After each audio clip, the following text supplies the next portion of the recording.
Tani Merantai Hortikultura Aceh Barat Daya atau APDIA bekerjasama dengan Himpunan Peternak Petani dan Nelayan Sumatera Utara atau HIPPENSU melakukan tanam perdana tanaman sorghum di Aceh Barat Daya, Minggu, tanggal 20 November tahun 2022.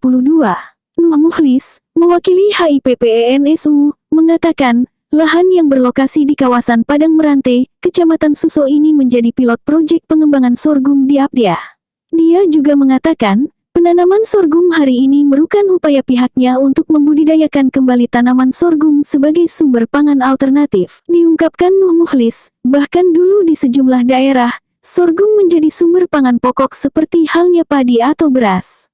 Namun kemudian dilupakan orang, karena bahan pangan selalu identik dengan beras. Sementara itu, Ketua Kelompok Tani Merantai Hortikultura Aceh Barat Daya, Mukhlis Muhdi menjelaskan bahwa kerjasama yang dilakukan HIPPENSU hari ini merupakan upaya dari kelompok taninya dalam rangka melakukan diversifikasi tanaman pangan, sekaligus memperkenalkan sumber tanaman pangan dan pakan alternatif kepada petani di APDIA dalam rangka meningkatkan produksi pertanian serta meningkatkan pendapatan petani itu sendiri.